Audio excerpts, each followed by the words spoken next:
Good morning students.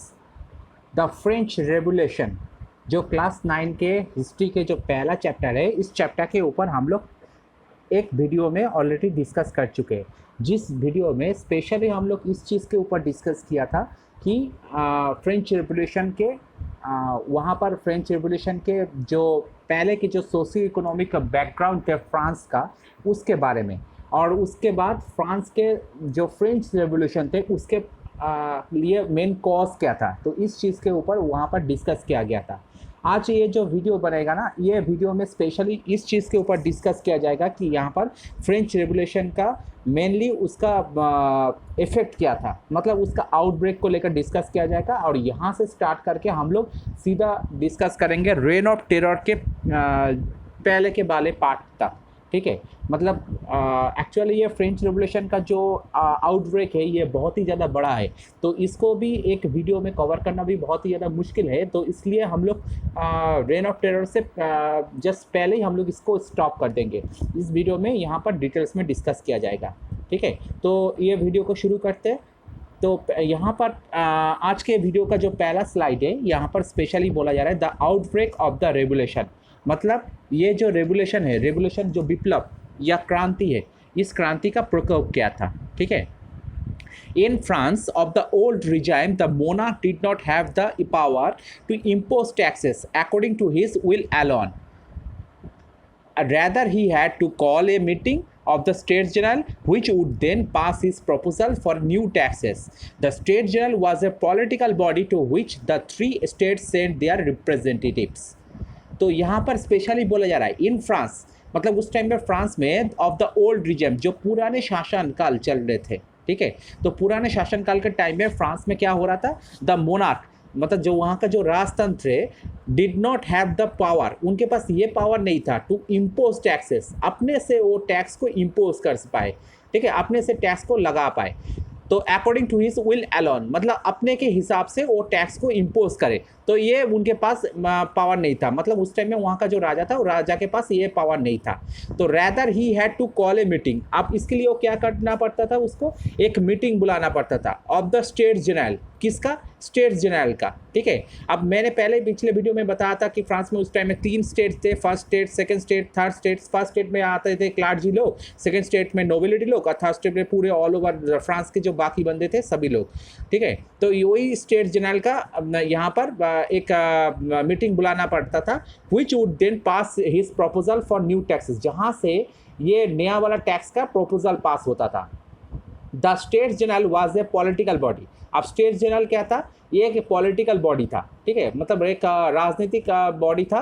और to which the 3 states, जहाँ पर तीनों स्टेट आते थे, तीनों स्टेट के मेंबर आते थे, सेंड देयर रिप्रेजेंटेटिव, अपने अपने रिप्रेजेंटेटिव वहाँ पर आते थे, ठीक है। तो तीनों स्टेट्स अब वहाँ पर आते थे, तो तीनों स्टेट्स के रिप्रेजेंटेटिव वहाँ पर आते थे, अब उनके बीच में डिस्कस होता था। अब बात है कि यहाँ पर अगले बात में देखते हैं, on 5 May 1789 Louis 16 call together an assembly of the States General to pass proposal for new taxes. अब 1789 के जो 5 मई थे, वहाँ पर लुइस 16 ने क्या किया, उन्होंने स्टेट्स जनरल का जो असेंबली उन्होंने बुलाया कि ताकि वो एक नया टैक्स पास कर पाए, ठीक है। अब ये यहाँ पर छोटा सा एक इंफॉर्मेशन देता हूँ, इससे पहले स्टेट्स जनरल का जो मीटिंग हुआ था, इससे पहले 175 ईयर्स एगो, ठीक है। तो 1789 से 175 ईयर्स माइनस करो तो पता चल जाएगा कि उसका एक्चुअल साल कितना था, तो ये पता चल जाएगा। इतने साल पहले स्टेट जनरल का मतलब असेंबली हुआ था। अब इसके बीच में कोई असेंबली नहीं होता था, मतलब पब्लिक का कोई राइट भी नहीं था। वहाँ पर राजा जो अपने हिसाब से जो सोचता था, उसी हिसाब से वो काम करते थे, और यही सिस्टम चलाया आ रहा था कम से कम 175 ईयर्स तक ये चलते आ रहा था, ठीक है। अब अचानक से लुइस 16 ऑफिस से स्टेट जनरल का उन्होंने असेंबली क्यों बुलाया? बुलाने का मेन कारण था कि उनका ट्रेजरी खत्म था।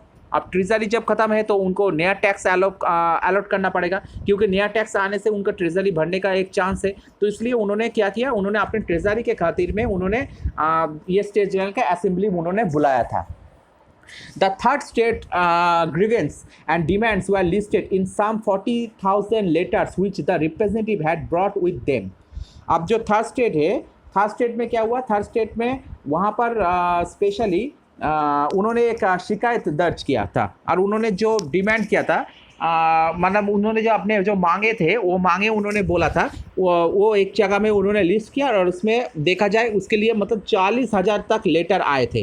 ठीक है, तो मतलब शिकायतें और अपने जो मांगे ये दोनों को मिलाकर कम से कम 40,000 तक लेटर आए थे, which the representative had brought with them. तो मतलब थर्ड स्टेट्स के लोगों को इसके अगेंस्ट में शिकायतें थे। ठीक है, अब राजा ने जो स्टेट जनरल का उन्होंने स्टेट जनरल के जो असेंबली थे वो उसको बुलाए थे, लेकिन स्टेट जनरल के जो असेंबली थे इसके बीच में इसके विरुद्ध जो थर्ड स्टेट के जो बंदे थे उनके उनके बीच में शिकायत थे। अब वो शिकायत क्या था तो अगले स्लाइड में जानेंगे। Voting in the State General in the past had been conducted according to the principle that each state had one vote. अब स्टेट जनरल के लिए बीच में जब वोटिंग सिस्टम होता था, अतीत में जब देखा जाता था, तो had been conducted according to the principle. तो वहाँ पर जो वहाँ का जो रूल्स रेगुलेशन था वो क्या था, that each state had one vote, मतलब हर एक स्टेट का एक ही वोट है, एक ही वोट काउंट होता था। ठीक है, अब बात है कि फर्स्ट स्टेट का एक वोट काउंट होता था, सेकंड स्टेट का एक वोट काउंट होता था, थर्ड स्टेट का एक वोट काउंट होता था। ठीक है, अब मतलब पर हेड जो वोटिंग सिस्टम है ना आज के दिन के हिसाब से, उस टाइम में ये वोटिंग सिस्टम था नहीं था। The third state demanded that voting now be conducted. अब थर्ड स्टेट ने क्या डिमांड किया, उन्होंने ये डिमांड किया कि वोटिंग सिस्टम अब होगा कि the now be conducted by the assembly as a whole. अब असेंबली के द्वारा जो वोटिंग सिस्टम आएगा ये पूरे तरीके से होगा, मतलब सबको वोटिंग करने का वोट देने का मौका मिलेगा। Where each member would have one vote, जहां पर हर एक मेंबर का एक ही करके वोट होगा।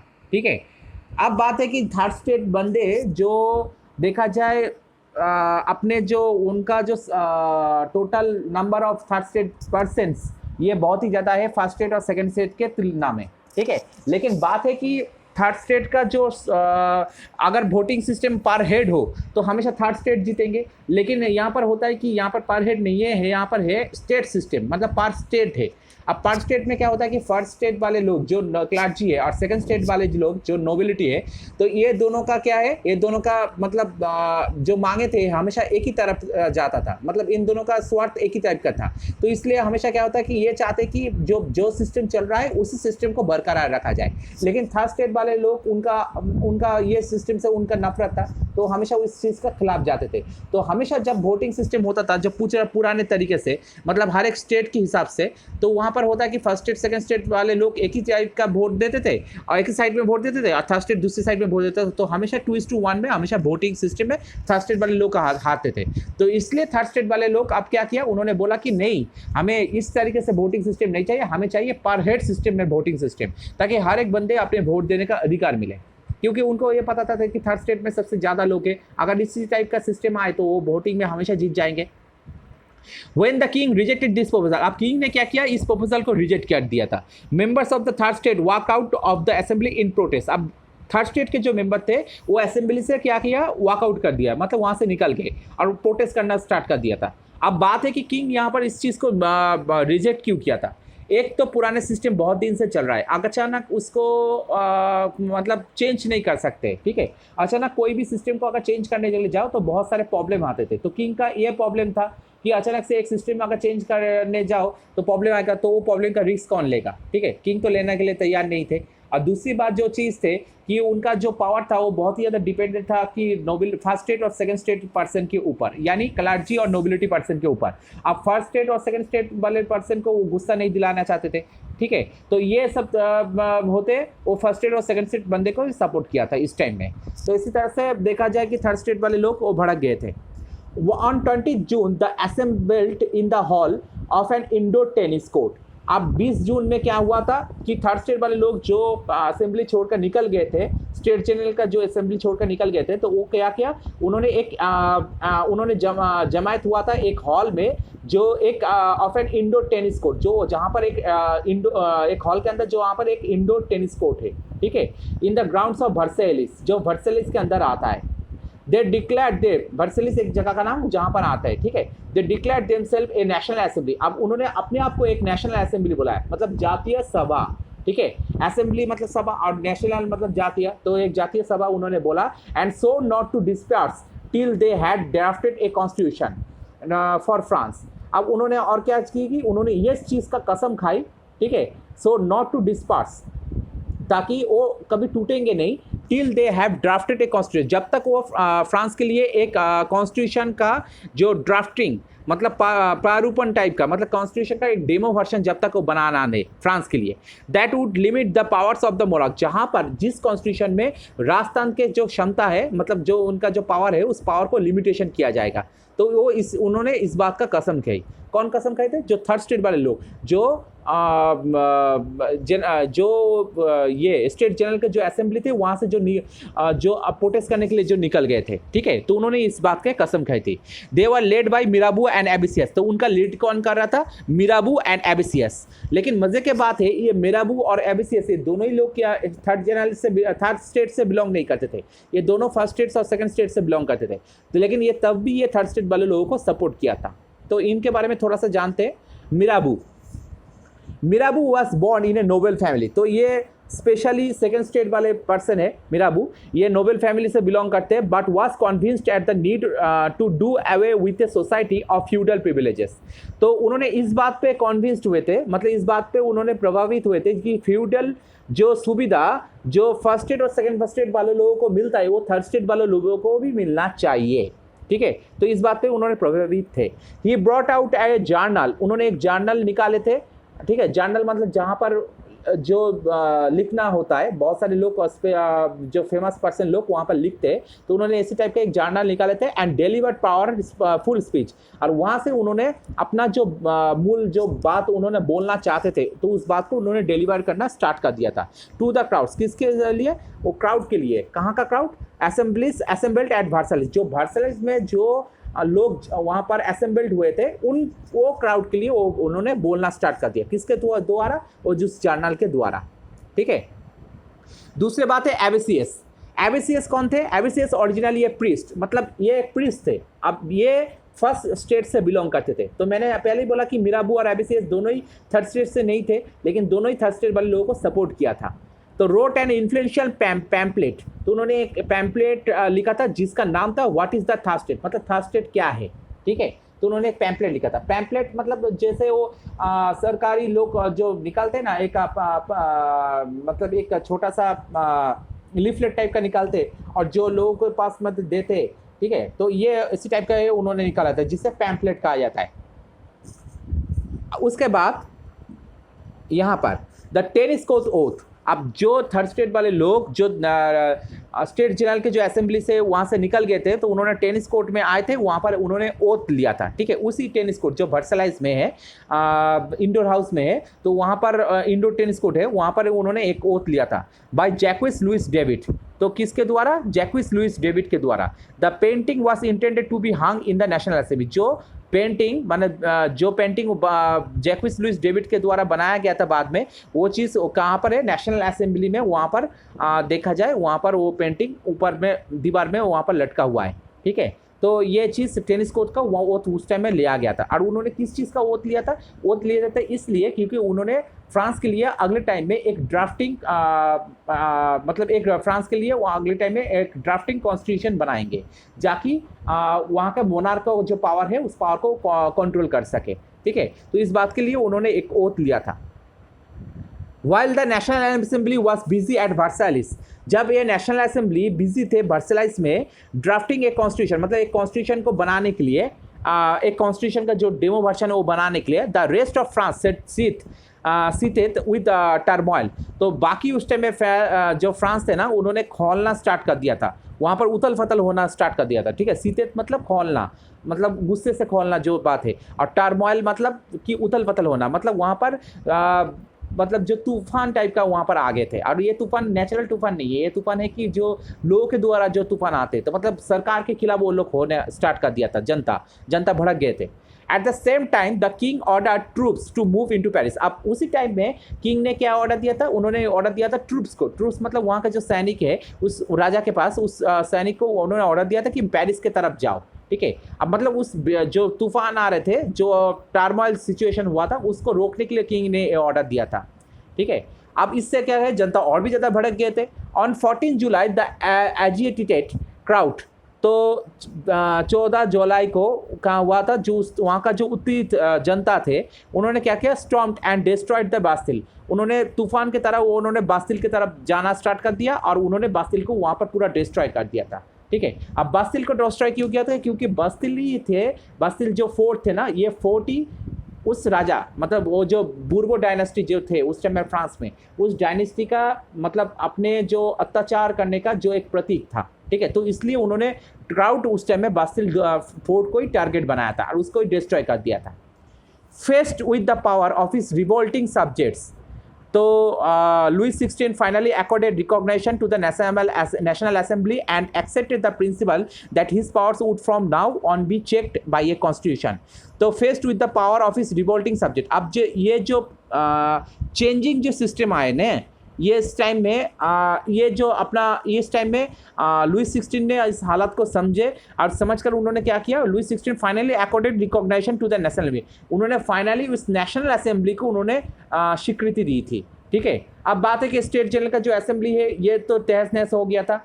14 जुलाई के बाद आप नेशनल असेंबली आ गए थे। ठीक है, क्योंकि स्टेट जनरल के जो थर्ड स्टेट वाले लोग थे ये निकल गए थे पहले, निकल कर इन्होंने बोला कि हमने नेशनल असेंबली बना लेंगे। ठीक है, और हमने जो नेशनल असेंबली बनाएंगे यही ऑफिशियल होगा, यही फ्रांस के लिए कॉन्स्टिट्यूशन बनाएगा। ठीक है, अब उन्होंने 14 जुलाई के बाद लुइस 16 ने क्या किया, इस चीज़ को ऑफिशियल कर दिया, क्योंकि उनके हाथ में और कुछ था ही नहीं था। ठीक है, उनके हाथ से जो बास्टिल फोर्ट वो तो डिक्लाइन हो गया, तो उन्होंने इसलिए नेशनल असेंबली को ऑफिशियल कर दिया। एंड एक्सेप्टेड द प्रिंसिपल, और उन्होंने इस प्रिंसिपल को भी मान लिया दैट हिज पावर्स, कि उनके जो पावर है wood from now on be checked by a constitution. अब ये एक कॉन्स्टिट्यूशन के द्वारा इसे कंट्रोल किया जाएगा, उसके द्वारा इसके चेक किया जाएगा। ठीक है, मतलब एक वो जो राजा थे वो राजा अपने काम के लिए आज के बाद से वो कॉन्स्टिट्यूशन के पास ही रिस्पॉन्सिबल होगा। इससे पहले क्या था, एब्सोल्यूट मोनार्की था। ठीक है, फ्रांस में जो 14 जुलाई से पहले एब्सोल्यूट मोनार्की सिस्टम था, मतलब संपूर्ण वहाँ पर राजतंत्र वाला सिस्टम था। ठीक है, अब 14 जुलाई के बाद वहाँ पर आ गया कॉन्स्टिट्यूशनल मोनार्की वाला सिस्टम, मतलब राजा अपने काम के लिए, जो वहाँ पर कॉन्स्टिट्यूशन मतलब संवैधानिक और मोनार्की मतलब राजतंत्र, तो संवैधानिक राजतंत्र, तो वहाँ पर राजा अपने काम के लिए कॉन्स्टिट्यूशन के पास रिस्पॉन्सिबल होगा। ठीक है, तो ये थोड़ा सा चेंज हुआ था। ऑन द नाइट ऑफ 4 अगस्त 1789, तो 1789 के जो 4 अगस्त था उसके रात में क्या हुआ था, the assembly passed A decree. तो असेंबली ने उन्होंने क्या किया, उन्होंने पास किया एक डिक्री पास किया, मतलब एक हुक्मनामा टाइप का उन्होंने पास किया, एबोलिशिंग द फ्यूडल सिस्टम। तो उन्होंने जो वहाँ का सामान सिस्टम था उसको एबोलिश कर दिया, जो मेडिवल टाइम पीरियड का एक फीचर्स है फ्यूडल सिस्टम, जो मैंने पिछले वीडियो में बताया था, एक पिरामिड के अंदर जिसके ऊपर में होता है किंग, उसके अंदर होता है कि जो प्रीस्ट और नोबिलिटी लोग, उसके नीचे होता है कि वो नाइट्स और वेसल्स लोग, और उसके नीचे होता है कि पीजेंट्स एंड सर्व्स लोग। तो वो वाला सिस्टम को पूर्ण तरीके से हटाया गया। तो abolishing the feudal system of obligation and taxes, तो उनके जो कर्तव्य थे उस टाइम में फ्यूडल सिस्टम में, और उस कर्तव्य को और वहाँ को जो जो टैक्स पे करना पड़ता इस सभी सिस्टम को हटाया गया।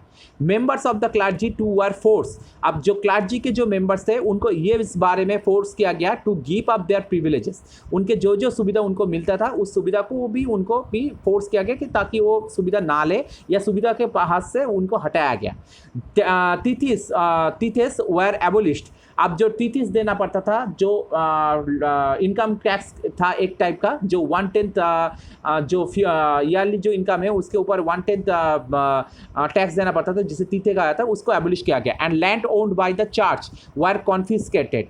ठीक है, अब चर्च के द्वारा जो चर्च के अंदर में जो जो लैंड था उसको जब्त कर लिया गया था, मतलब वो भी बैन कर दिया गया था, चर्च के पास अब वो लैंड नहीं लेगा, अब ये सरकार के पास आ गया था।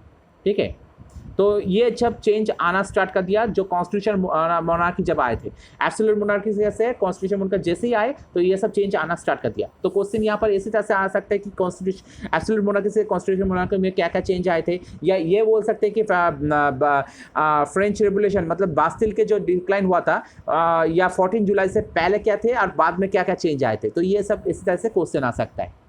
France becomes a constitution monarchy, तो ये मैंने अभी बता दिया कि फ्रांस एक कॉन्स्टिट्यूशन मोनार्की बन गया था।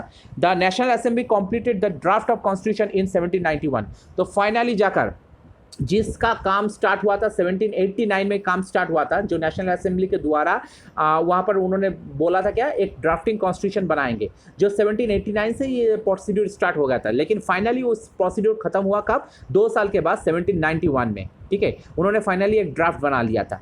It main object was to limit the powers of the monarch. तो इसका मेन ऑब्जेक्ट क्या था कि वहाँ के जो मोनार्क थे, मतलब राजतंत्र थे, इसको पावर को लिमिटेशन किया जाए, मतलब इसको कंट्रोल किया जाए। This power instead of being concentrated in the hands of 1%। तो इसमें क्या बोला गया, अब ये पावर में बोला गया कि ये किसी एक व्यक्ति का हाथ में ये पावर कॉन्सेंट्रेट करके नहीं रहेगा, मतलब एक के हाथ में ये पावर नहीं रहेगा। वे नाउ सेपरेटेड, अब इसको सेपरेट किया जाएगा, and assign to different institution, अब इसको अलग अलग इंस्टीट्यूशन के ऊपर ये पावर को डिस्ट्रीब्यूट किया जाएगा, ठीक है। जैसे द लेजिस्लेचर, एग्जीक्यूटिव, जुडिशियरी। तो मतलब अब लेजिस्लेचर क्या है, ये जो पार्लियामेंट में होता है लेजिस्लेचर, जहाँ पर मतलब विधानसभा, जहाँ पर क्या होता है कि वो लॉस बनते हैं। एग्जीक्यूटिव, जो लोग लॉस को एग्जीक्यूट करते हैं, और जुडिशियरी, जहाँ पर उस लॉस के वजह से न्याय मिलता है। तो इसी तरह से पावर को अलग अलग पार्ट में डिवाइड कर दिया गया था। इससे पहले एब्सोल्यूट मोनार्की में ये तीनों चीज़ एक के हाथ में था। कौन था, वो राजा के हाथ में था, तो इसलिए राजा हो जाता है कि वही सोवरेनिटी पावर हो जाता था। लेकिन अभी क्या हुआ कि ये तीन चीज़ के बांटा गया, तो तीनों अलग अलग लोगों के हाथ में दिया गया, या इंस्टीट्यूशन के हाथ में दिया गया। दिस मेड फ्रांस एक कॉन्स्टिट्यूशन मोनार्की। तो इससे क्या हो गया, फ्रांस एक कॉन्स्टिट्यूशन मोनार्की बन गया। अब राजा क्या है, राजा ये लेजिस्लेचर के पास भी अपने काम के लिए रिस्पॉन्सिबल होता, एग्जीक्यूटिव लोग और वो अपने हिसाब से काम करते थे, राजा भी उसके अंदर में होता, और जुडिशरी, मतलब राजा का कोई गलती करे, जो जुडिशरी सिस्टम उसको कंट्रोल कर सकते। तो इसी तरह से राजा का पावर भी बढ़ गया था। अब द कॉन्स्टिट्यूशन ऑफ 1791, आप 1791 के जो कॉन्स्टिट्यूशन थे, vested the power to make laws in the national Assembly. अब ये इस 1791 के कॉन्स्टिट्यूशन के ऊपर के बेस करके उन्होंने क्या किया गया था कि vested the power to make laws. अब ये पावर आ गया कि लॉ बनाने का जो पावर, वो किसके पास आ गया था, नेशनल असेंबली के पास आ गया था, ठीक है। which was indirectly elected, जिसके जो मेंबर थे, नेशनल असेंबली के जो मेंबर थे ना, ये इनडायरेक्टली इलेक्टेड होते थे, मतलब डायरेक्टली नहीं, इनडायरेक्टली होते थे इलेक्टेड। अब ये चुनाव जीत कर आते थे इनडायरेक्टली। कैसे, that is citizens voted for a group of electors. तो वहाँ पर क्या होता था, उनके जो वहाँ का जो नागरिक थे, उन्होंने वोट देते थे, ठीक है, और वहाँ से चुनाव का जीत कर वो आते थे। Who in turn close the assembly, तो वो धीरे धीरे करके वो असेंबली में आते थे। नॉट ऑल सिटीजन्स, अब वोट के सभी सिटीजन नहीं देते थे, ठीक है। However had the right to vote, मतलब सभी सिटीजन के पास वोट देने का अधिकार नहीं थे। तो इसलिए ये बोला जाता है कि इनडायरेक्टली इलेक्टेड, क्योंकि अगर सभी सिटीजन के पास वोट देने का अधिकार होता तो ये बोला जाता था डायरेक्टली इलेक्टेड। तो यहाँ पर सभी सिटीजन के पास वोट देने का अधिकार नहीं था, इसलिए कहा जाता है इनडायरेक्टली इलेक्टेड। अब वोट देने का अधिकार किसके पास था, ये देखते हैं। Only men above 25 years of age, जो लोग, मतलब सिर्फ पुरुष लोग ही, ठीक है, मेन वुमेन नहीं है। तो ओनली मेन जो 25 साल से ज़्यादा है, हु पेड टैक्सेस, जो टैक्स पे करते हैं, equal to at least 3 days of a labour wage, मतलब एक श्रमिक का, एक लेबर का 3 दिन का जो इनकम है, उस इनकम के हिसाब से जो टैक्स पे करते हैं, ठीक है। तो वो वाला बंदा were given the status of active citizen, तो उसे एक्टिव सिटीजन माना जाएगा। मतलब एक्टिव, यहाँ पर फ्रांस में उस टाइम में जो पर्सन लोग थे, तो जो वोट देने का अधिकार जिन लोगों का था, तो उनको एक्टिव सिटीजन माना था। जिसको वोट देने का अधिकार नहीं है, उसे पैसिव सिटीजन माना जाता था, ठीक है। तो एक्टिव सिटीजन का माना जाएगा किस, उसका शर्त क्या है कि 25 साल उनको होना पड़ेगा उम्र, और सबसे बड़ी बात है उनको इनकम इस हिसाब से होना पड़ेगा ताकि वो टैक्स जो पर करे वो एक लेबर का 3 दिन का इनकम के हिसाब से होगा, ठीक है। तो अगर ऐसे कर पाए तो वो यहाँ पर वोट देने का अधिकार है उनके पास। That is they were entitled to vote, तो उनके पास वोट देने का अधिकार आ जाता है, ठीक है। अब बात है कि the remaining men and all women were classed as passive citizen, और इसके बाद जो बाकी जो लोग और महिला लोग है, ठीक है, मतलब जिसके पास ये सुविधा नहीं है, जो इतना इनकम जिसके पास नहीं है, तो बाकी ये सब लोग और महिला लोग ये सभी पैसिव सिटीजन में आ जाता है, मतलब इनके पास अब वोट देने का अधिकार नहीं है। To qualify as an elector, अगर उनको एक इलेक्टर बनना है, and then as a member of the assembly, तो अगर इलेक्टर बन पाए तो वहाँ से वो असेंबली का मेंबर भी बन सकता है, ठीक है।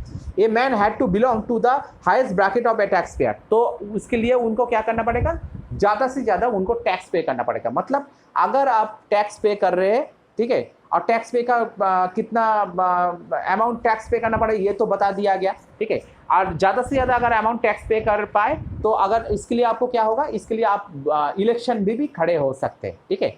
तो यहाँ पर स्पेशली बोला जा रहा है कि एक लेबर जो इनकम कर रहा है उनका 3 दिन का जो सैलरी होगा, अगर इतना टैक्स अगर आप पे कर पाए तो आपको वोट देने का अधिकार है। इसके बाहर में किसी का वोट देने का अधिकार नहीं है। अब बात है कि इससे ज़्यादा आप टैक्स पे करें तो आप चुनाव में भी जाकर खड़े हो सकते हैं।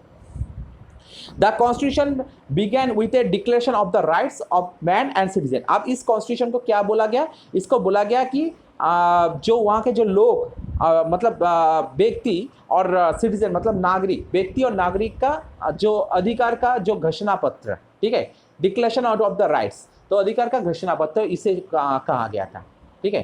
तो ये चीज़ इंपॉर्टेंट है कि यहाँ पर बहुत सारी जगह में क्वेश्चन आ सकता है कि declaration of rights of man and citizen क्या चीज़ है, ये कब आया था और मतलब कौन से साल में आया था और इसमें क्या स्पेशली बोला गया और किसका वोट देने का अधिकार है, उसका शर्त क्या था, ये सब चीज़ यहाँ पर क्वेश्चन में आ सकता है। तो इसे अच्छी तरह से स्टडी करना पड़ेगा यहाँ पर। और एक चीज़ में आप लोगों को थोड़ा सा मैं बता देता हूँ कि ये declaration of rights of man and citizen ये जो लेकर आया गया, एक तरीके से देखा जाए इसके इंपॉर्टेंस बहुत सारे हैं, ठीक है।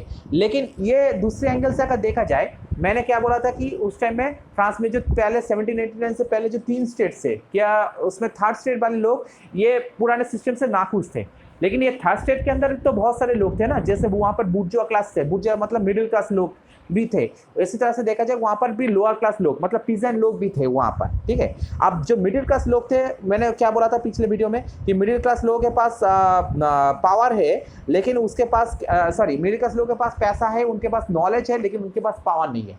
और जो पीजेंट लोग है, पीजेंट लोग के पास कुछ भी नहीं है। अब बात है कि मिडिल क्लास लोग चाहते थे कि वो पावर, इसलिए वो क्षमता में आना चाहते थे, अपने हिसाब से वो धीरे धीरे आगे बढ़ना चाहते थे।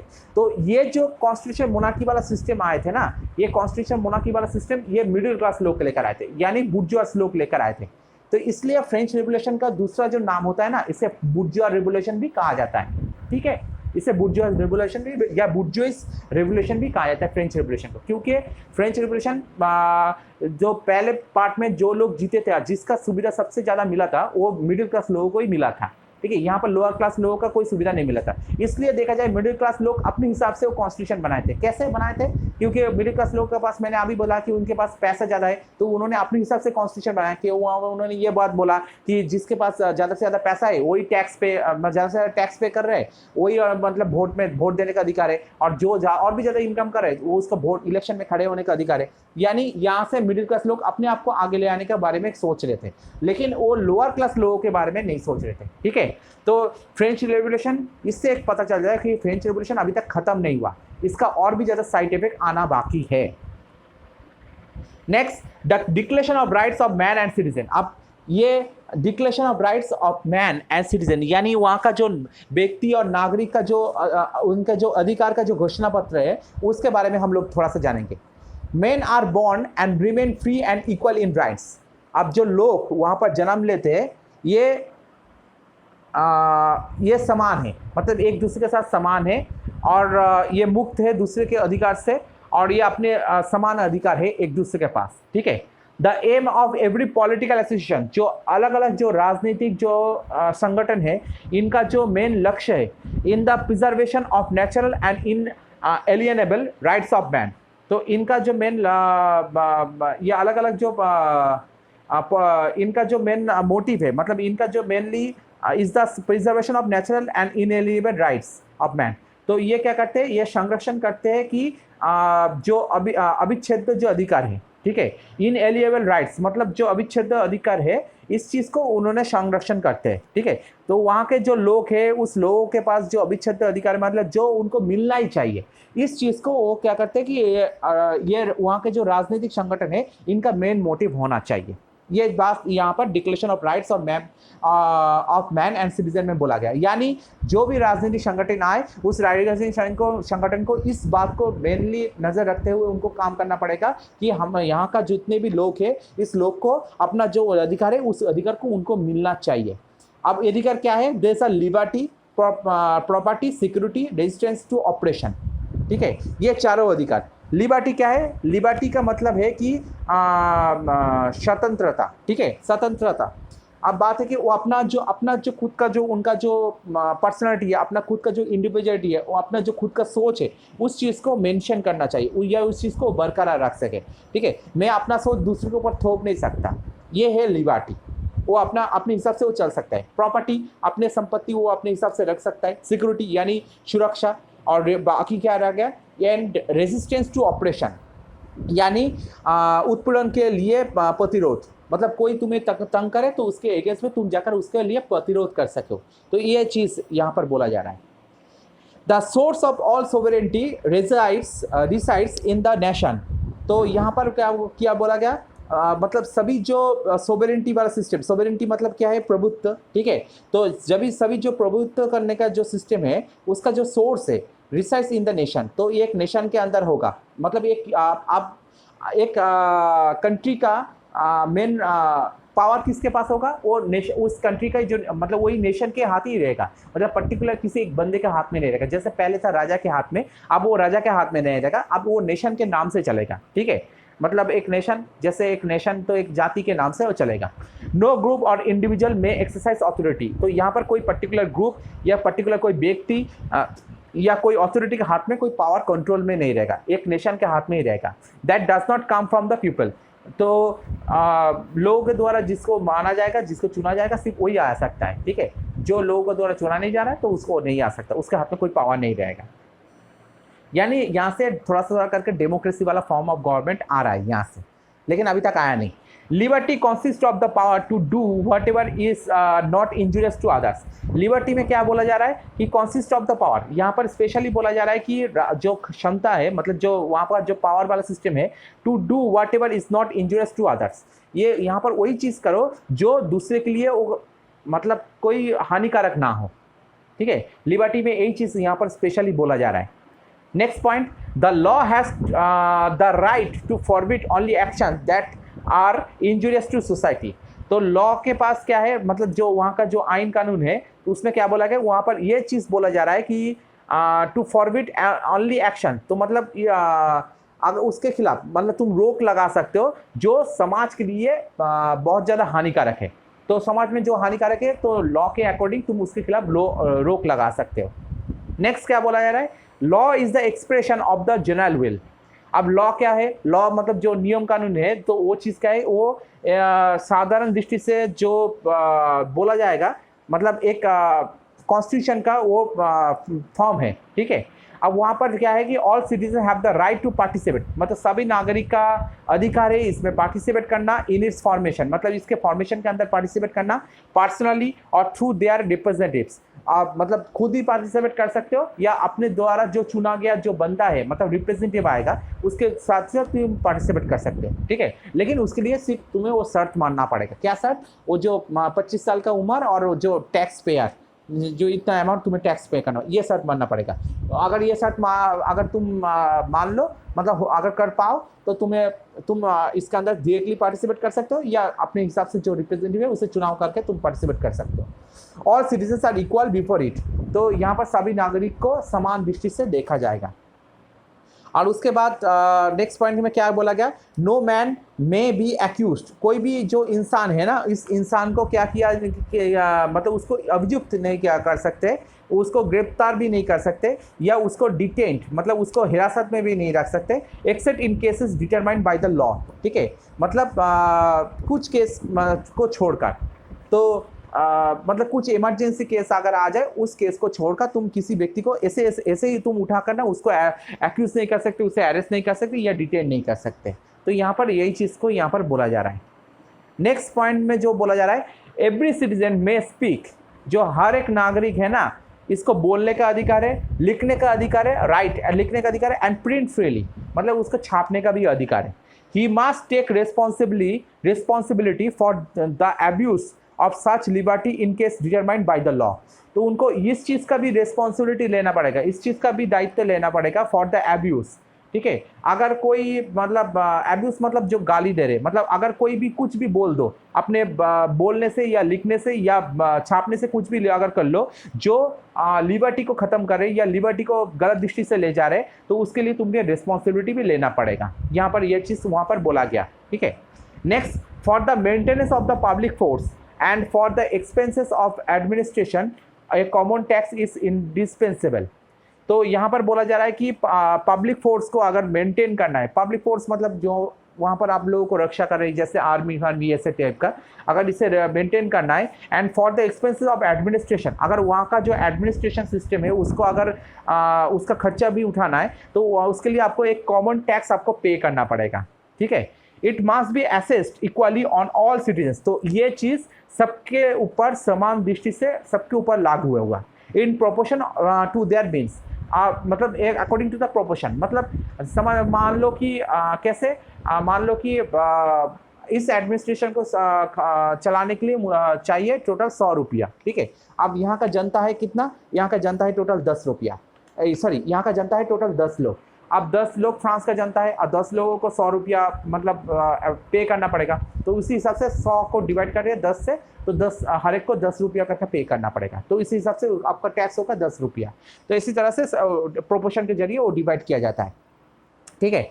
तो 1789 से फ्रेंच रेवोल्यूशन से पहले क्या सिस्टम था, वहाँ पर था कि फर्स्ट स्टेट और सेकंड स्टेट वाले लोग कोई पे नहीं करेंगे, कोई टैक्स पे नहीं करेंगे, सिर्फ थर्ड स्टेट वाले लोग ही टैक्स पे करेंगे। लेकिन अभी जो सिस्टम आ रहा है यहाँ पर सबको ही टैक्स पे करना पड़ेगा और वो भी इक्वली, ठीक है।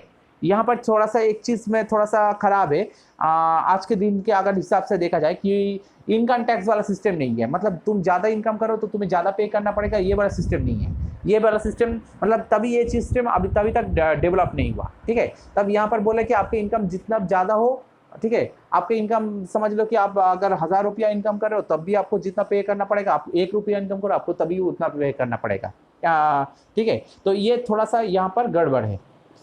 Since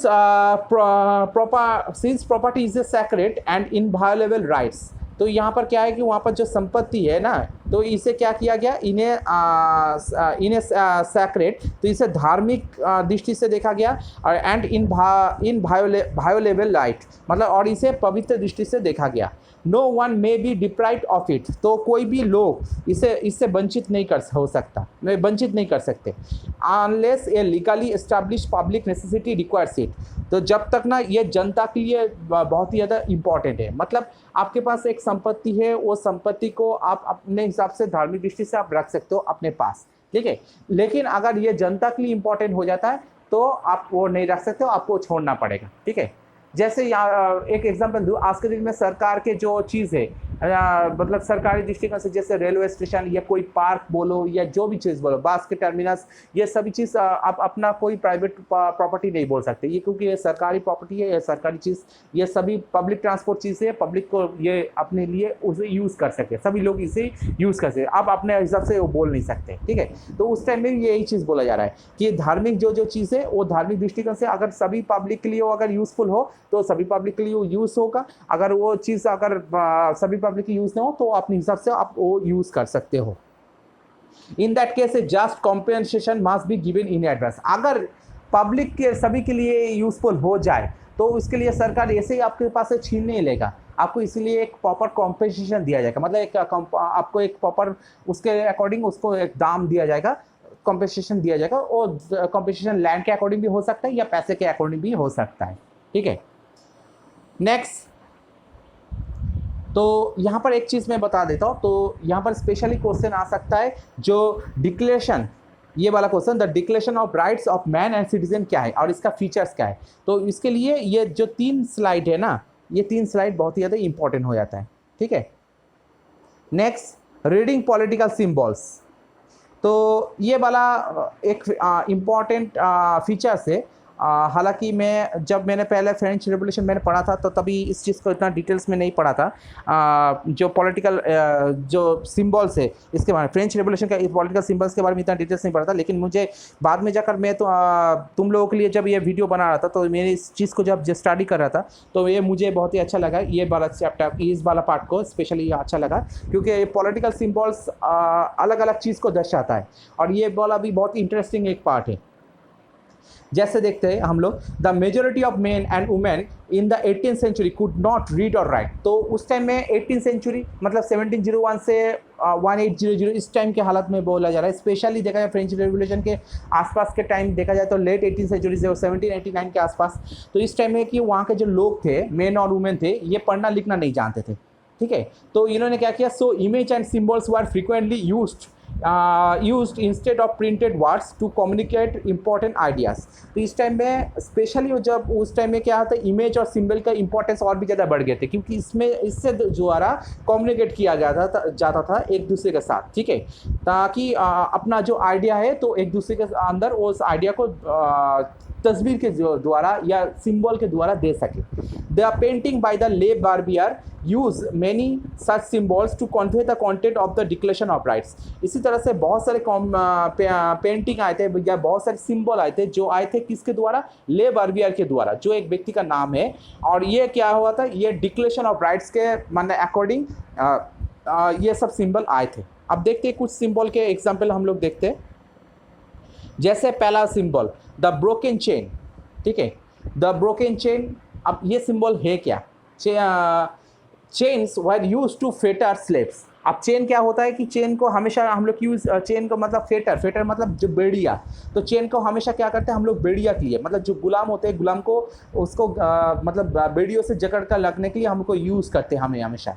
तो ये broken chain stands for the act of becoming free. अब एक ब्रोकन चेन में क्या हुआ, एक टूटा हुआ चेन से क्या बोला जा रहा है, इसमें बोला जा रहा है कि ये वही एक्ट है जिसमें आप बोला जा रहा है कि आप इससे मुक्त हो, ठीक है, मतलब आपके आज के बाद अगर कोई स्लेब नहीं रहेगा, आप इस ब्रोकन चेन के द्वारा आप इससे मुक्त हो, मतलब जो स्लेब वाला सिस्टम है इससे मुक्त हो, ठीक है। Next the bundle of rods of phases.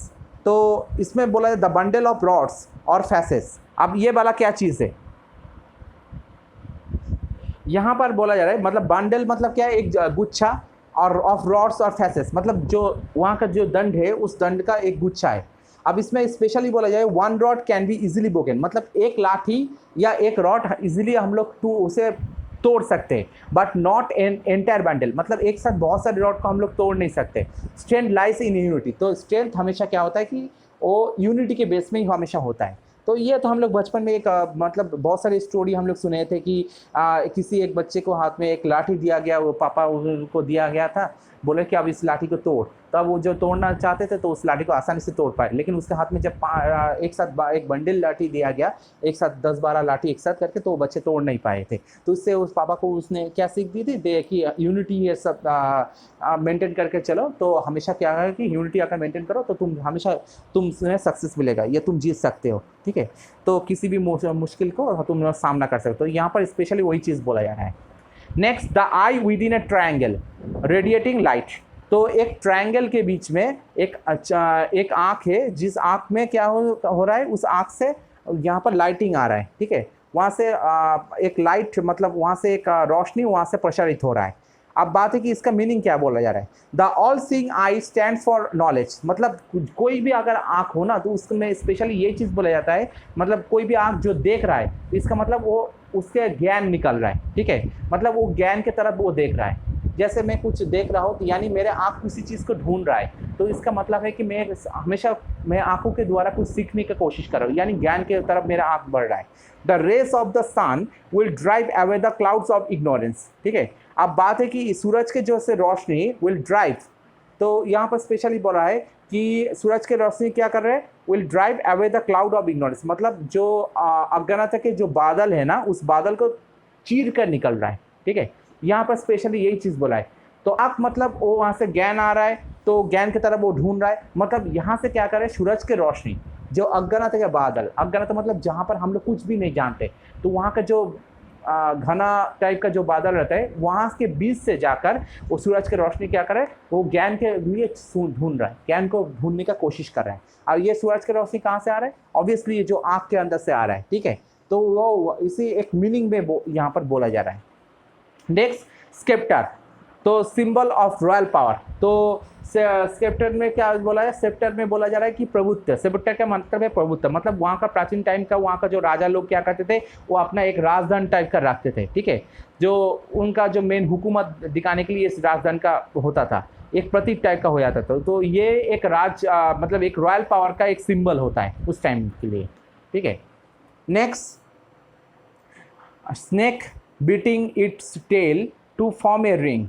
अब एक सांप वो अपना जो पूंछ है उस पूंछ को बीटिंग कर रहे, मतलब उसको बाइट कर रहे, और वहाँ से क्या हुआ, वो एक रिंग फॉर्म हुआ। इसका मतलब क्या है, सिंबल ऑफ इटर्निटी, ठीक है, इसका मतलब है सिंबल ऑफ इटर्निटी। इटर्निटी का मतलब अनंत काल, तो ये अनंत काल तक चलता जाएगा, ठीक है। ये ring has neither begin nor end, मतलब ये जो रिंग है ना, ये रिंग कभी ख़त्म नहीं होगा, ये इसका मीनिंग यही चीज़ बोला जा रहा है, ठीक है। तो ये यहाँ पर से एक सांप अपने पूंछ को पकड़ा, तो यहाँ से हालांकि वो अभी पूंछ को खाएंगे नहीं, ठीक है, तो यहाँ से वो रिंग फॉर्म हो रहा है, तो यही चीज़ यहाँ पर बोला है कि ये अनंत काल तक ये चलता जाएगा। Next, red Friesian cap. अब रेड फ्रीजियन कैप क्या है, रेड फ्रीजियन कैप स्पेशली यहाँ पर बोला जा रहा है कि एक टोपी है जो क्या है कि नोकीला टाइप का एक टोपी है। फ्रीजियन मतलब एक नोकीला टाइप का एक टोपी है, और इसमें स्पेशली क्या है, इसका मतलब cap worn by a slave upon becoming free. अब यहाँ पर उस टाइम में जो पहले स्लेव्स थे, गुलाम लोग थे, ये गुलाम लोग जब आज़ाद हो गए थे ना, तो उस आज़ादी के लिए उन्होंने इस टाइप का टोपी पहनना स्टार्ट कर दिया था, तो ये इसके लिए ये रेड फ्रीजियन कैप आए थे, ठीक है। अब उसके बाद blue white red. Blue white red ये क्या है, मतलब नील सफ़ेद और लाल, ये है कि नेशनल कलर ऑफ फ्रांस। तो वहाँ का फ्रांस का जो जातीय जो वहाँ का जो रंग है, तो ये ब्लू वाइट रेड है। और फ्रांस का जो फ्लैग है, उस फ्लैग में भी ये ट्राई कलर ये देखा जाता है, ये ट्राई कलर हमेशा वहाँ पर रहता है। द विंगेड वुमैन, मतलब एक महिला जिसके पास जो पंखों वाला है, ठीक है, और पंखों वाली है, तो यहाँ पर स्पेशली बोला है पर्सोनिफिकेशन ऑफ द लॉ, मतलब ये लॉ का व्यक्तित्व है, ठीक है, मतलब कानून का जो पालन करते हैं। तो एक महिला जिसके पास पंखे हैं, तो वो क्या करते हैं, कानून का पालन करते हैं, तो इसलिए द विंगेड वुमैन भी कहा जा रहा है। The law tablet. टैबलेट का मतलब पता है, तो आज के दिन में तो तुम लोगों को पता ही होगा कि टैबलेट हम लोग किस चीज़ में यूज़ करते हैं। तो यहाँ पर स्पेशली बोला है द लॉ टैबलेट, यानी the law is the same for all. तो यहाँ पर बोला जा रहा है स्पेशली कि लॉ जो कानून ये सबके लिए समान है, और सबसे बड़े and all are equal before it, और सभी इसके लिए, मतलब इसके दृष्टि से देखा जाए सब लोग एक ही है, सभी लोग समान हैं, ठीक है। तो ऐसे बहुत सारे सिंबल के बारे में यहाँ पर बोला गया। नेक्स्ट हम लोग देखते हैं फ्रांस में। आप धीरे धीरे करके मैंने पहले बोला है कि जो वहाँ के जो मिडिल क्लास लोग हैं, यानी बुर्जो क्लास लोग, ये लोग तो चाहते हैं कि फ्रांस में अपना पावर रहे। तो फ्रांस में अब 1789 के बाद जब फ्रांस में मतलब फ्रेंच रेवोल्यूशन हुआ, और फ्रेंच रेवोल्यूशन के तुरंत बाद ही वहाँ पर एब्सोल्यूट मोनार्की का एबलिश हुआ, और उसके बाद वहाँ पर कॉन्स्टिट्यूशन मोनार्की सिस्टम फॉर्म हुआ। और ये कॉन्स्टिट्यूशन मोनार्की सिस्टम किसने फॉर्म किया था, क्योंकि वहाँ का बुर्जुआ क्लास लोग भी फॉर्म किया था, इसलिए फ्रेंच रेवोल्यूशन का बुर्जुआ रेवोल्यूशन भी कहा जाता है, ठीक है। अब बात है कि फ्रांस के जो मिडिल क्लास लोग तो पावर में आ गए थे, वो अपने हिसाब से फ्रांस का एक कॉन्स्टिट्यूशन बना लिया था, लेकिन फ्रांस के जो एकदम से आम जनता, मतलब पीजेंट टाइप का लोग या लेबर टाइप के लोग, इनका तो कोई फायदा नहीं हो रहा था, मतलब वो जहाँ पर थे वो अभी वहीं पर ही है। तो ये चाहते थे कि आगे बढ़ने के लिए, तो इसलिए वो भी अपना काम करना स्टार्ट कर दिया।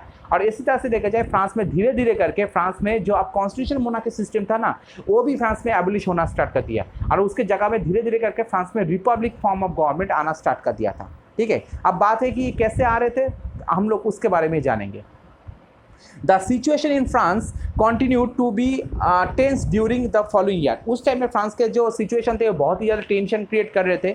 Although Louis 16 had sign the constitution, Louis 16 ने क्या किया, उन्होंने कॉन्स्टिट्यूशन तो साइन कर लिया, ठीक है। He entered into secret with the king of Prussia. अब वो उस टाइम में प्राशिया के जो राजा थे उसके साथ सीक्रेटली वो बातचीत करना भी स्टार्ट कर दिया था, ठीक है, क्योंकि उस टाइम में फ्रांस के जो जितने भी उस टाइम में यूरोप के जितने भी राजा थे ना, ये सबका स्वार्थ एक ही टाइप का था।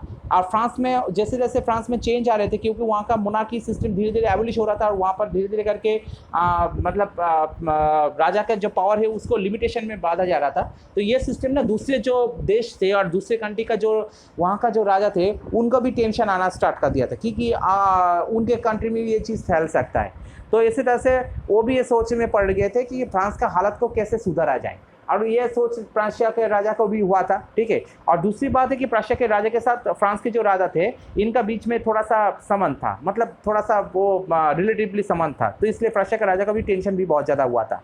Rulers of other neighbouring countries too were worried by the developments in France. तो जो दूसरे जो उनके जो पड़ोसी कंट्री थे, जो फ्रांस का उस टाइम में, ये बहुत ही ज़्यादा चिंताशील हो गए थे जो फ्रांस में ये इस टाइम में जो हालत में चेंज हो रहा था, जो डेवलप हो रहा था, and made plans to send troops. अब वो उन्होंने इस बारे में प्लान बनाना स्टार्ट कर दिया कैसे वहाँ फ्रांस में सैनिक भेजे to put down the events that had been taking places there since the summer of 1789, मतलब 1789 के गर्मी के टाइम में फ्रांस में जो कांड हुआ था इसको कैसे सुधारा जाए, ठीक है, यानी फ्रेंच रेवोल्यूशन को पहले के हालत में कैसे लेकर आया जाए उस बारे में वो दूसरे कंट्री का राजा ये सोचने पड़ गए। बिफोर दिस कुड हैपन, इस ये घटने से पहले ही the national assembly voted in April 1792, तो नेशनल असेंबली का वोट हो गया था, ठीक है। अब वो लोग दूसरे कंट्री के जो लोग थे, राजा लोग थे, वो उन्होंने सोचा कि फ्रांस में ट्रूप भेजेंगे। अब ट्रूप भेजने से पहले ही क्या हुआ, नेशनल असेंबली में वोट कर लिया था 1792 के अप्रैल में to declare war against Francia and Austria. उन्होंने उस वोट में उन्होंने क्या डिसाइड किया कि फ्रांसिया और ऑस्ट्रिया के अगेंस्ट में वार डिक्लेयर करें, ठीक है। यानी पड़ोसी कंट्री वार डिक्लेयर करने से पहले ही इन्होंने फ्रांस के जो उस टाइम में जो फ्रांस में जो वहाँ उस टाइम में नेशनल असेंबली थे उन्होंने वार डिक्लेयर कर दिया, ठीक है। तो अब तो वार शुरू हो गया। The revolutionary wars brought losses and economic difficulties to the people. अब जो ये जो रेवोल्यूशनरी वार था ना, रेवोल्यूशनरी वार्स, तो क्रांति का जो ये लड़ाई चल रहा था, ब्रॉट लूजेस, अब ये धीरे धीरे करके हारना स्टार्ट कर दिया क्योंकि दोनों कंट्री के सामने लड़ाई करना पड़ रहा था, एक फ्रांसिया और दूसरा ऑस्ट्रिया, तो उसके सामने हारना स्टार्ट कर दिया था। And economic difficulties to the people, अब लोगों को भी बहुत सारे इकोनॉमिक सेक्शन में बहुत सारे प्रॉब्लम फेस करना पड़ रहा था। While the main were away fighting at the front, अब लोग तब भी देखा जाए तो सामने से वो लड़ाई कर रहे थे। And women were left to cope with the task of earning a living and looking after their families। अब महिला लोग क्या कर रहे थे, महिला लोग इस चीज़ में थे कि एक मिनट, जबकि देखा जाए वाइल मतलब while the main were away fighting at the front, मतलब पुरुष लोग सामने से लड़ाई कर रहे थे और उस टाइम महिला लोग स्पेशली इस चीज़ कर रहे थे कि वे आर लिव to cope with the task of earning a livings and looking after the families, मतलब वो अपने परिवार के तरफ देख रहे थे, ठीक है।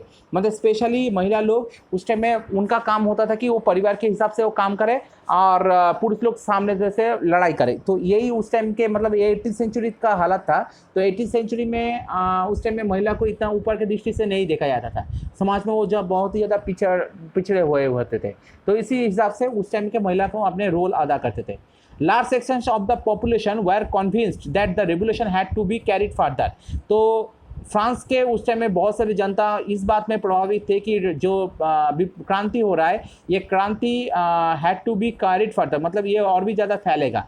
एज द कॉन्स्टिट्यूशन ऑफ 1791, तो 1791 में जो कॉन्स्टिट्यूशन बना था gave political rights only the richer section of the society, क्योंकि उनका ये मानना था कि 1791 में जो कॉन्स्टिट्यूशन आए थे, इस कॉन्स्टिट्यूशन के द्वारा सिर्फ फ्रांस के जो रिचर सेक्शन थे, मतलब जो जिसके पास मतलब जो रिच थे, सिर्फ उनको ही पावर मिला था, ठीक है, लेकिन आम जनता को नहीं मिला था। तो मैंने इससे पहले ही मैंने बता दिया था कि मिडिल क्लास लोग जिसके पास पैसा है उनको पास ही मतलब सिर्फ पावर मिला था, और उसके वजह से वो क्या करते थे, अपने उनका पास वो अपने हिसाब से कॉन्स्टिट्यूशन बनाए थे। और उस कॉन्स्टिट्यूशन में क्या बोला गया कि वो जिसके पास इतना जो ज़्यादा से ज़्यादा टैक्स पे करे वो उसके पास वोट देने का अधिकार है, और भी ज़्यादा टैक्स पे करे तो उनके पास क्या होगा, उनके पास मतलब वोट एज ए मतलब रिप्रेजेंटेटिव वो वोटिंग में सिस्टम में खड़े हो पाएंगे। तो ये चीज़ वहाँ पर बोला गया, ठीक है।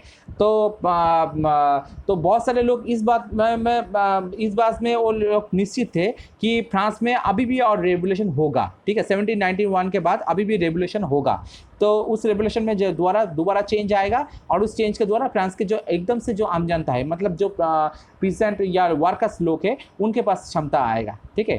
तो इसी तरह से देखा जाए फ्रांस में कॉन्स्टिट्यूशन मोनार्की के अगेंस्ट में धीरे धीरे करके बहुत सारे लोग होना स्टार्ट कर दिया, और वहाँ से रिपब्लिक फॉर्म ऑफ गवर्नमेंट को बहुत सारे लोग चाहते थे। Political class become an important rallying point for people who wish to discuss government policies. अब उस टाइम में जो राजनीतिक जो क्लब थे, ये ये बहुत ही ज़्यादा इंपॉर्टेंट हो गया था। अब ये क्या करते थे लोगों के लिए, who wish to discuss government policy, तो गवर्नमेंट के जो अलग अलग जो पॉलिसी होता है इस चीज़ को या प्लान होता है उस चीज़ को लेकर डिस्कस करते थे। Their own form of action, तो उनके अपने हिसाब से वो चीज़ को डिस्कस करते थे। The most successful of this clubs was that of the Jacobins, इनके बीच में सबसे सक्सेसफुल क्लब कौन सा था, जो था Jacobin club, which got it name from the former convent of saint Jacob in Paris. अब ये क्लब कैसे बना था, ये क्लब बना था स्पेशली, जो इनके नाम रखा गया था, जो देखा जाए पहले के जो कॉन्वेंट थे, कॉन्वेंट मतलब एक पोस्ट का नाम है, ठीक है, जो उस फ्रांस का एक पोस्ट का नाम है कॉन्वेंट, तो वहाँ पर उस पोस्ट में जो थे उसका नाम था सेंट जैकब, तो पेरिस के थे, तो उनके नाम के हिसाब से ये जैकोबिन क्लब का नाम किया गया था। अब ये जैकोबिन क्लब में क्या हुआ था, the member of the Jacobin club belonged mainly to the less prosperous sections of society. तो जैकोबिन क्लब का मेंबर कौन कौन होते थे, स्पेशली होते थे कि जो समाज में बहुत ही ज़्यादा पिछड़ा हुआ है, ठीक है, जब जिसके मतलब पैसे ज़्यादा नहीं है, तो ये लोग ही जैकोबिन क्लब का बहुत ही ज़्यादा उसका मेंबर होते थे। दे इंक्लूडेड स्मॉल शॉपकीपर्स, उसके अंदर कौन कौन लोग थे, जैसे छोटे दुकानदार, आर्टिशंस मतलब कारीगर, सच शू मेकर जो मतलब जो जूते बनाने वाला, या पेस्ट्री कुक्स मतलब जो पेस्ट्री बनाने वाला जो कुकर होता है, या वॉच मेकर जो घड़ी बनाने वाला होता है, या प्रिंटर्स जो छापने वाला होता है, ये सब लोग होते थे। एज वेल एज सर्वेंट्स, उसके अंदर सर्वेंट भी होता थे, या डेली वेज वर्कर्स मतलब हर एक दिन सैलरी मिलने के बदले में काम करते हैं, इसी टाइप का वर्कर भी होता था। देयर लीडर वाज मैक्सिमुलर रोबेस्पियर, इनका लीडर कौन था, ये था मैक्सिमिलियन रोबेस्पियर, ठीक है, तो इनका नाम बहुत ही इंपॉर्टेंट है, तो इसका नाम भी थोड़ा सा याद रखो, इसका स्पेलिंग भी याद रखो। तो मैक्सिमिलियन रोबेस्पियर का नाम याद रखना है। उसके बाद ये लार्ज ग्रुप, तो यहाँ पर एक क्वेश्चन आता है कि जैकोबिन क्लब का लीडर कौन था, Maximilian Robespierre. A large group among the Jacobin decided to start wearing long striped trousers, तो जैकोबिन क्लब के जो बहुत सारे लोग ये क्या डिसाइड किया था कि उन्होंने लॉन्ग स्ट्रिप मतलब लंबे टाइप का उन्होंने ट्राउजर पहनेंगे, similar to those worn by the dock workers, मतलब एक डॉक में जो काम करने वाले जो लोग थे ना, डॉक मतलब जहाँ पर जो जहाज आते हैं और जहाँ से आकर जो डॉक यार्ड में जहाँ पर सामान उतारते हैं, तो जहाँ पर शिप के लिए सामान लोड या अनलोड किया जाता था, उस जगह का जो वर्कर्स है वो लोग जैसे कपड़े पहनते थे उसी टाइप का कपड़े पहनेंगे जैकोबिन लोग, ठीक है, लॉन्ग स्ट्रिप ट्राउजर्स पहनेंगे। अब बात है कि this was to set themself apart from the fashionable sections of society, इन्होंने इस चीज़ को क्यों पहना इसलिए क्योंकि समाज में उस टाइम में जो दूसरे जो फैशनेबल सेक्शन है, मतलब दूसरे जो फैशन देने वाले जो सेक्शन है, जैसे नोबल्स लोग, ठीक है, नोबिलिटी लोग, मतलब ये लोग पहनते थे क्या, नी ब्रेचेस कहते हैं, मतलब अपने जो घुटने तक ये कपड़े पहनते थे, ठीक है, तो उसके नीचे खाली रहता था, तो ये घुटने तक ये कपड़े पहनते थे, तो उसी हिसाब से मतलब उनका जो फैशन है उसी फैशन के हिसाब से अपने हिसाब से अपना एक फैशन बनना चाहिए, तो इसी तरह से वो अपने हिसाब से एक फैशन बना लिया अपने लिए जैकोबिन क्लब के लोग। It was a way of proclaiming the end of the power wielded by the wearers of knee breeches।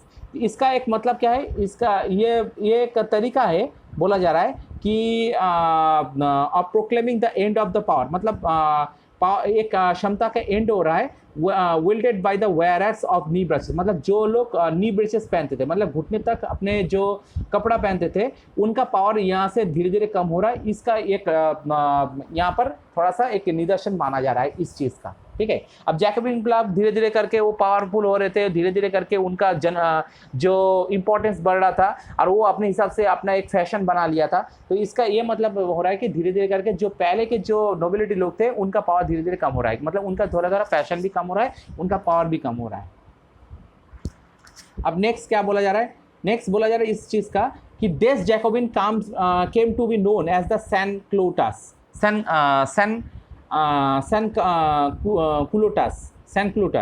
तो इस जैकोबिन क्लब को इनको क्या बोला जाता है कि सैनक्लूटस बोला जाता है। लिटररी मीनिंग दोस्त विदाउट नी ब्रेचेस, मतलब इसका मतलब क्या है कि वही लोग जो लोग नी ब्रेचेस नहीं पहनते हैं, ठीक है। नी ब्रेचेस कौन पहनते हैं, नी ब्रेचेस ऑब्वियसली नी ब्रेचेस पहनते हैं कि जो नोबिलिटी लोग है वही पहनते हैं। तो यहाँ पर है कि वही लोग जो लोग नी ब्रेचेस नहीं पहनते, ठीक है। सैनक्लूटस का मतलब यही है। उसके बाद सैनक्लूटस मीन्स और in addition the red cap. तो अब सैनक्लूटस लोग और क्या करते थे, वो लोग रेड कैप मतलब एक लाल टाइप का कैप पहनते थे, दैट सिंपलाइज लिबर्टी, मतलब ये सर पे एक लाल टाइप का कैप पहनते थे जिसका मतलब है कि लिबर्टी, अब ये लिबर्टी के लिए लड़ाई कर रहे हैं। और women however were not allowed to do so, लेकिन महिला के पास ये परमिशन नहीं था, मतलब सिर्फ पुरुष लोग ही ये चीज़ पहनेंगे कि एक रेड कैप पहनेंगे, लेकिन महिला के पास ये परमिशन नहीं है, ठीक है। मतलब उस टाइम में महिला का हालत भी इतना अच्छा नहीं था। इन द समर ऑफ 1792, अब 1792 के गर्मी के टाइम है, the Jacobian planned an insurrection of a large number of Parisians who were angered by the short supplies and high prices of food. अब इस टाइम में जैकोबिन ने क्या प्लान किया, इन्होंने प्लान किया कि इन्होंने एक विद्रोह करेंगे। इंसरेक्शन मतलब विद्रोह करना, तो इन्होंने एक विद्रोह करने का प्लान किया। क्यों? ए लार्ज नंबर ऑफ पेरिशन, मतलब बहुत ज़्यादा पेरिशन को लेकर, मतलब जो पेरिस में पेरिशंस मतलब जो पेरिस में रहने वाले जो लोग हैं उनको लेकर उन्होंने विद्रोह करेंगे। वहाँ हु आर एंगर्ड, वो किस चीज़ में गुस्से थे कि गुस्से थे बाय द शॉर्ट सप्लाईज, मतलब कम सप्लाई मिल रहा है एंड खाने का, एंड हाई प्राइस, जिसके वजह से खाने का प्राइस बहुत ज़्यादा बढ़ जा रहा है, तो उन्होंने इस चीज़ में बहुत ही ज़्यादा गुस्से थे। ऑन द मॉर्निंग ऑफ अगस्त 10, अब 1792 के जो 10 अगस्त में उसका सुबह क्या हुआ, they storm the palace of the Tuileries, उन्होंने ट्यूलरिस के जो प्रासाद है जहाँ पर स्पेशली देखा जाए लुइस 16 रह रहे थे अपने फैमिली के साथ, वहाँ पर उन्होंने अटैक करना स्टार्ट कर दिया था। मैसाकार्ड द किंग्स गार्ड्स, उन्होंने किंग्स के जो गार्ड लोग थे उनको हत्या कर ली। And held the king himself as hostage for several hours, उन्होंने अब किंग को और उनके जो फैमिली थे उनको क्या किया, हॉस्टेज मतलब उनको बंदी बनाया गया, बहुत ही मतलब बहुत सारे घंटे के लिए, ठीक है। Later the assembly voted to imprison the royal family, अब बाद में क्या किया, असेंबली जो नेशनल असेंबली थे, नेशनल असेंबली से ये डिसाइड किया गया कि जो राजा का जो फैमिली है उस फैमिली को बंदी बनाया जाएगा। इलेक्शन वर हेल्ड, फिर से इलेक्शन लिया गया, और इस इलेक्शन में क्या डिसाइड किया गया, from now on all men of 21 years, अब 21 साल से ज़्यादा जितने भी लोग हैं, and above regardless of wealth, ठीक है, got the right to vote, मतलब आपके पास संपत्ति हो या ना हो, आपके पास आपको वोट देने का अधिकार है। तो इससे पहले क्या सिस्टम था, इससे पहले ये सिस्टम था कि मतलब आपको 25 साल से उम्र से ज़्यादा होना पड़ेगा और आपको पैसे का मालिक होना पड़ेगा और ज़्यादा से ज़्यादा टैक्स पे करना पड़े तो आपको वोट देने का अधिकार है, ठीक है। एज ए रिप्रेजेंटेटिव भी खड़ा हो सकते हो। लेकिन अभी बात यही चीज़ बोला है कि आपके पास सिर्फ आपके उम्र 21 ईयर्स के ज़्यादा होने से भी फ़र्क नहीं पड़ेगा, मतलब 21 ईयर्स से ज़्यादा होना पड़ेगा और आपके पास पैसा हो या ना हो आपको वोट देने का अधिकार है। लेकिन बात है अभी भी एक चीज़ का कमी है, वो है कि महिलाओं के पास वोट देने का कोई अधिकार नहीं है, सिर्फ पुरुषों के लिए ये चीज़ ओपन किया गया।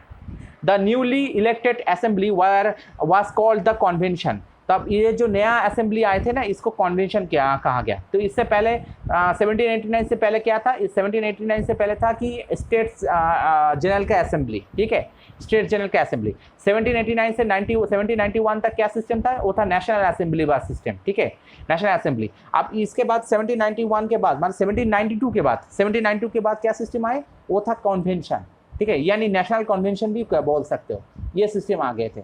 तो on 21 September 1792 it abolish the monarchy. अब यहाँ पर 1792 का जो 21 सितंबर इस कॉन्वेंशन के द्वारा क्या डिसाइड किया गया कि मोनार्की सिस्टम को हमेशा के लिए रद्द किया जाए and declared France A Republic, और उन्होंने फ्रांस को एक रिपब्लिकन कंट्री उन्होंने घोषणा की, ठीक है। अब ये जो रिपब्लिकन कंट्री घोषणा की, यहाँ से फ्रांस में धीरे धीरे करके फ्रांस में जो एकदम से जो नीचे वाला लोग थे, मतलब जो वहाँ के जो पीजेंट और लेबर क्लास लोग थे, ये धीरे धीरे ऊपर आना स्टार्ट कर दिया था, ठीक है।